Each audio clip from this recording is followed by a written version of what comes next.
പ്രഭാതം. അപ്പോൾ വീണപ്പൂ എന്നുള്ള പാടല്ലേ നമ്മളിപ്പോൾ റിവിഷൻ ചെയ്തുകൊണ്ടിരിക്കണേ. അപ്പോൾ അതിൽ വിഗ്രഹിക്കുക നമ്മൾ പഠിച്ചു, പിരിച്ചെഴുതാനൊക്കെ പഠിച്ചു അല്ലേ കഴിഞ്ഞ ക്ലാസ്സിൽ.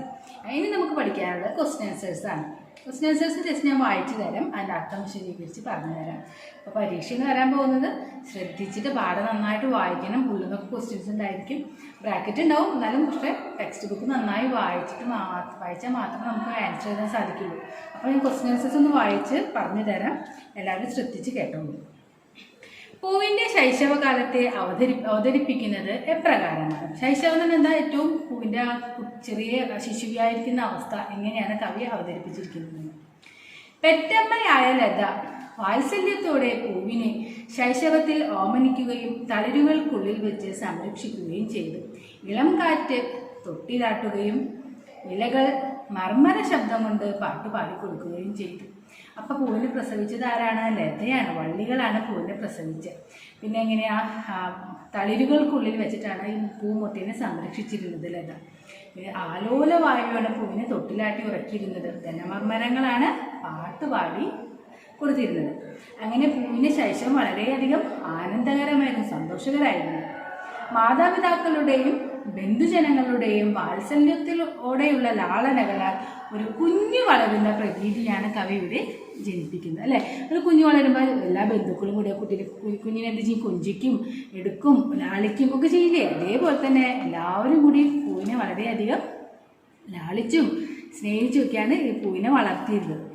അടുത്ത ക്വസ്റ്റ്യൻ നോക്കൂ. പൂവ് ബാല്യം ചെലവിട്ടത് എങ്ങനെയാണ്? അങ്ങനെ പൂവ് കുറച്ചുകൂടി വലുതായി. ബാല്യകാലത്തിൽ ബാലൻ്റെ അവസ്ഥ എന്താ? കുറച്ചും കൂടിയൊക്കെ വലുതായി, ഓടി നടന്ന് കളിച്ച് നടക്കേണ്ട പ്രായമായി.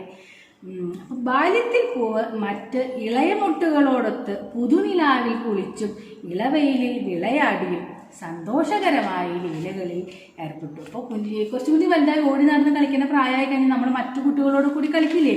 അതുപോലെ പൂവ് മറ്റ് ഇളയ ചെറിയ ചെറിയ വേറെ മുട്ടുകളുണ്ട്, ആ മുട്ടുകളോടൊക്കെ കളിച്ചും നിലാവിൽ കുളിച്ചും ഒക്കെ ബാല്യകാലമായ സന്തോഷകരമായിട്ട് ചെലവിട്ടു. ബാല്യം പിന്നിട്ടതോടെ പൂവിന് വന്ന മാറ്റങ്ങൾ എന്തെല്ലാം? ബാല്യകാലം കഴിഞ്ഞു പിന്നെയുള്ള കാലം ഏതാണ്? കൗമാരകാലാണ്. അപ്പോൾ ആ കൗമാരകാലത്തിൽ പൂവിന് ചില മാറ്റങ്ങളൊക്കെ വന്നിട്ടുണ്ട്. എന്താണ് മാറ്റങ്ങൾ നോക്കൂ. ബാല്യം പിന്നിട്ട പൂവ് പ്രഭാതത്തിൽ ഉണർന്നു പാടുന്ന കിളികളോട് ചേർന്ന് തലയാട്ടിക്കൊണ്ട് നിശബ്ദമായി അവരുടെ ഗാനരീതി പരിശീലിച്ചു. രാത്രികാലങ്ങളിൽ ആകാശത്ത് കാണുന്ന നക്ഷത്രങ്ങളിൽ നിന്ന് ലോകതത്വങ്ങളും ഗ്രഹിച്ചു. അങ്ങനെ കുറച്ചുകൂടി പഠനത്തെ വളരെയധികം ഗൗരവമായിട്ട് കാണേണ്ട സമയമാണ് ഇപ്പോൾ കൗമാരകാലം എന്ന് പറഞ്ഞാൽ. അപ്പോൾ പൂവ് അതുപോലെ തന്നെ എന്ത് ചെയ്തു? കിളികൾ നേരത്തെ എഴുന്നേൽക്കുന്ന കിളികളിൽ നിന്ന് പാട്ട് പഠിച്ചു. നിശബ്ദമായിട്ട് ഇങ്ങനെ തലയാട്ടിക്കൊണ്ട് അവരുടെ ഗാനരീതി ആസ്വദിച്ചു. അത് കഴിഞ്ഞ് പരിശീലിച്ചു. അത് കഴിഞ്ഞ് രാത്രിയോ അധ്യാപകരായിട്ടാണ് കവി നക്ഷത്രങ്ങളെ അതിൽ പറയുന്നത്. രാത്രി നക്ഷത്രങ്ങൾ ഉണ്ടാവുമല്ലോ, ആ നക്ഷത്രങ്ങളിൽ നിന്നാണ് ഗ്രഹിക്കാൻ വളരെ ബുദ്ധിമുട്ടുള്ള ആ ലോക തത്വങ്ങളെല്ലാം അധ്യാപകരായിട്ടുള്ള ഈ നക്ഷത്രങ്ങളിൽ നിന്നാണ് അത്ര പൂവ് പഠിച്ചത്. ഗ്രഹിക്കാൻ വളരെ ബുദ്ധിമുട്ടാണ് ആ ലോക തത്വങ്ങളെല്ലാം, അതെല്ലാം നക്ഷത്രങ്ങളിൽ നിന്നാണ് അത്ര പൂവ് പഠിച്ചത്. അടുത്ത് നോക്കിക്കോളൂ. ശ്രദ്ധാലുവായ ഒരു വിദ്യാർത്ഥിനിയുടെ ഭാവം പൂവിൽ സങ്കല്പിച്ചിരിക്കുന്നത് എങ്ങനെയാണ്? നാലാമത്തെ ക്വസ്റ്റ്യൻ, നമ്മുടെ അവസാനത്തെ ക്വസ്റ്റ്യൻ ആണ് കേട്ടോ. ഒരു വിദ്യാർത്ഥിനിയായിട്ടാണ് പൂവിനെ കവിതയിൽ കാണുന്നത്. ഓരോ കാലഘട്ടത്തിലൂടെ കടന്നു പോകുന്ന വിദ്യാർത്ഥിനിയുടെ പഠനത്തിന് വളരെ ഗൗരവം കൊടുക്കേണ്ട സമയമാണ്. അപ്പോൾ ഒരു വിദ്യാർത്ഥിനി എങ്ങനെയൊക്കെയാണ് പഠിക്കുക, പൂവിന് അതുപോലെയാണ് കവി ഇതിൽ സങ്കല്പിച്ചിരിക്കുന്നത്. നോക്കിക്കോളൂ.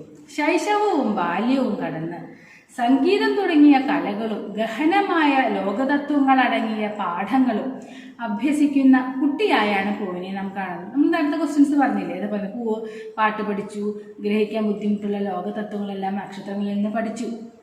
അങ്ങനെ എല്ലാം വളരെ ശ്രദ്ധാപൂർവം പഠിക്കുന്ന ഒരു വിദ്യാർത്ഥിനിയായിട്ടാണ് കവിയുടെ പൂവിനെ നാം കാണുന്നത്. പുലർക്കാലത്ത് കിളികളുടെ ഗാനമാധുരി ആസ്വദിക്കുകയും ഗാനരീതി പഠിക്കുകയുമാണ് പൂവ് ചെയ്യുന്നത്. പുലർക്കാലത്ത് കിളികൾ നേരത്തെ എഴുന്നേൽക്കും, അവരുടെ ഗാനരീതി ആസ്വദിക്കുക മാത്രമല്ല നിശബ്ദമായിട്ട് ഇങ്ങനെ തലയാട്ടിക്കൊണ്ട് അവരുടെ ആ ഗാനരീതി പരിശീലിക്കുകയും പൂവ് ചെയ്യുന്നു. ലോകാരംഭം മുതൽ എല്ലാ അനുഭവങ്ങളും പകർന്നു നൽകുന്ന നക്ഷത്രങ്ങളെ അധ്യാപകരായി കണക്കാക്കാം. ഇവിടെയെല്ലാം ശ്രദ്ധാപൂർവം പാഠങ്ങൾ പഠിക്കുന്ന ഒരു വിദ്യാർത്ഥിനിയുടെ ചിത്രമാണ് നമുക്ക് വ്യക്തമാകുന്നത്. ഇതേപോലെ ലോകാരംഭം മുതൽ ഈ ലോകത്തിന് മുഴുവൻ സാക്ഷിയാണ് ആര്? നക്ഷത്രങ്ങൾ, അല്ലേ? എല്ലാം അവർക്കറിയാം, എല്ലാം അവർ കണ്ടിട്ടുള്ളതാണ്. അപ്പോൾ എല്ലാത്തിനും സാക്ഷിയായിട്ടുള്ള ആ നക്ഷത്രങ്ങളിൽ നിന്നാണ് ഗ്രഹിക്കാൻ ബുദ്ധിമുട്ടുള്ള പല ലോക തത്വങ്ങളും പൂവ് അഭ്യസിച്ചത്. അപ്പോൾ ഇതിൽ നിന്നെന്താ? ഇതിലെല്ലാം വളരെ ശ്രദ്ധാപൂർവം പാഠങ്ങൾ പഠിക്കുന്ന ഒരു വിദ്യാർത്ഥിനിയുടെ ചിത്രമാണ് നമുക്ക് വ്യക്തമാകുന്നത്. ഇതാണ് നമ്മുടെ 4 ക്വസ്റ്റ്യൻ ആൻസേഴ്സ്. ഇത്രയേ ഉള്ളൂ.